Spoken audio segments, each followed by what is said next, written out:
Mauricio no Cazorla hizo y Jorge esto, no Abastoflor hizo Frey, aquello. historiadores Creo que tomaron bolivianos. la batalla de Tarapacá como un referente para decir que hizo bueno, pues más o menos un buen trabajo, ¿no?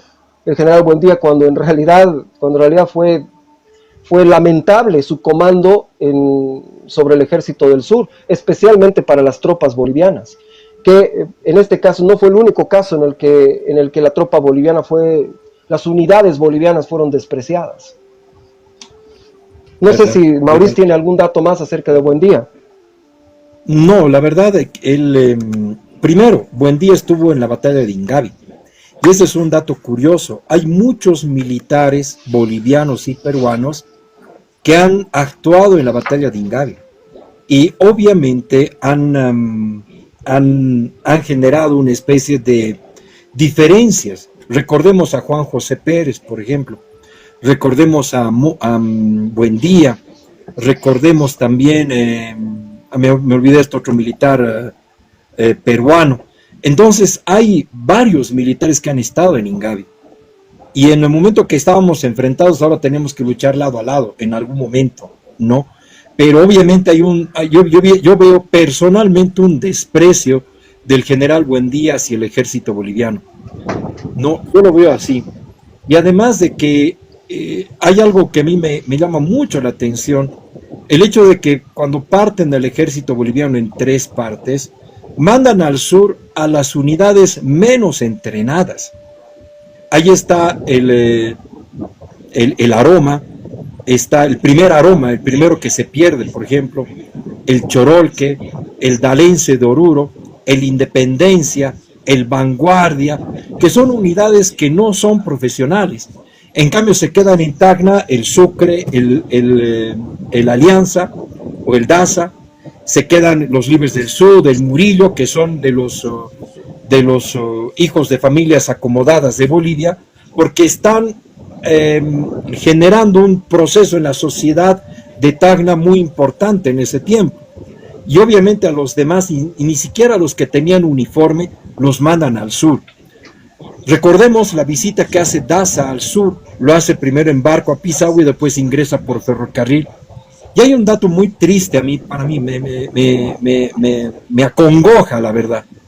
Porque cuando llega Daza a visitar las unidades del sur, lleva telas para que se hagan su propio uniforme. Y cada una de estas unidades recién llega a tener su propio uniforme.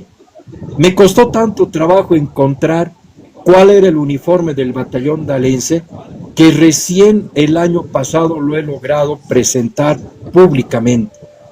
Que obviamente nosotros tenemos la idea de que todos los soldados eran de color rojo. Mentira, éramos una mistura. Y cada unidad tenía su propio color, eran rojos, eran negros, eran amarillos, eran azules, eran naranjas, eran verdes, eran blancos como el Tarija, pero no tenían una uniformidad. O sea, imagínense las condiciones en las que fuimos a la guerra. El ejército chileno está muy bien organizado, tenía los fusiles Comblain, como dice Jorge, realmente de última generación. Nosotros recibimos en una embarcación que llega del Callao, fusiles que son repartidos recién en el mes de julio de 1879 en el puerto de Arica, y recién con esos fusiles son llevados al sur estas unidades bolivianas. Entonces esa es la situación en la que teníamos, y respondiendo al amigo que está en YouTube que nos lamentamos y más, no nos estamos lamentando, estamos contando la historia como fue. No nos estamos lamentando, tenemos que contar la historia como fue, no como quisiéramos que sea. Y eso es algo sumamente importante para poder entender también de que no solamente el país, o quitar ese mito de que Bolivia ha abandonado al Perú. ¿Quiénes han sido los únicos que han defendido territorio peruano? Han sido los bolivianos. Hemos ido a ocupar territorio peruano para defenderlo. Y eso es algo que realmente hasta el día de hoy no lo aceptan. Cuando lleguemos a la batalla de Tacna vamos a ver realmente que la situación es mucho más complicada. Pero así, con esos soldados con poca preparación, sin uniforme, han actuado y han defendido con agua hasta el pecho en Pisagua. Han defendido lo que ha sido San Francisco. Han subido un cerro que yo lo he subido. En mi vida pensé que era tan difícil subir ese cerro. Aquí estamos acostumbrados a subir los cerros, pero ese cerro realmente es muy complicado de subirlo. Yo lo subí recorriendo justamente lo que hizo Juan José Pérez, el Pachacha González, perdón, no Juan José Pérez, disculpen, el Pachacha González con el Illimani y el batallón dalense de Oruro. Lo recorrí, ahí vi y entendí lo complicado que había sido el escenario de la guerra para nuestros soldados, porque no era su territorio. Y por eso mismo creo que tenemos que entender bien esa lógica, porque no solamente es decir, abandonaron al Perú y se fueron. Bolivia ha rifado su lealtad al Perú por el Tratado de 1873. La Guerra del Pacífico en Bolivia es una muestra de lealtad al Perú, que no nos la llamaron, y Daza rechazó 3 veces las pretensiones de Chile de romper la alianza con el Perú, y se mantuvo firme. Podíamos haber roto la alianza con el Perú, de repente nos hubiera ido mejor, de repente nos hubiera ido mucho mejor aliándonos con Chile, pero no lo hicimos, porque nos mantuvimos leales hasta el final. Y eso es algo que tenemos que entender en este contexto de la historia, porque pasamos por encima de nuestra historia, que realmente nos creemos las mentiras que nos la cuentan, y ni siquiera los propios bolivianos repetimos las mentiras de los demás. Y aquí quiero complementar con algo más, Jorge.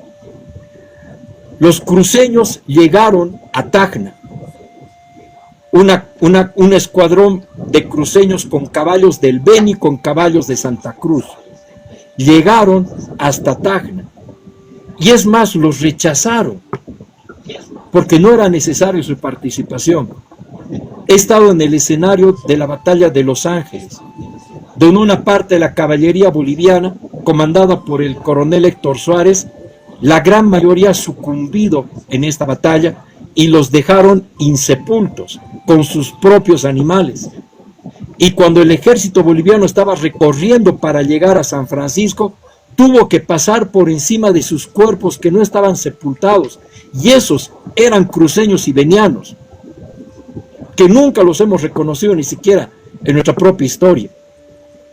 Y por eso es necesario también decirlo, en esta guerra participaron de todo el país, y estos cruceños murieron en la batalla de Los Ángeles, lo tenemos registrado, pero obviamente tenemos que reconocer lo que se hace a nivel general, pero tenemos que encontrar el detalle de cada una de estas unidades, y particularmente lo que pasó en Pozo Almonte, lo que pasó en Pampa Germania, lo que pasó en Los Ángeles, lo que pasó en Pisagua, y por supuesto lo que pasó en Tarapacá, porque esas son las acciones de las que tenemos que hablarlas y desarrollarlas. No es solamente el 23 de marzo y decir Calama, Eduardo Baroa murió, no, por favor, entendamos toda la historia en su conjunto y aprendamos a entenderla y comprenderla, porque cada una de estas acciones ha tenido sus propios héroes, y aquellos héroes que todavía están allí en el campo de batalla sin haber sido sepultados.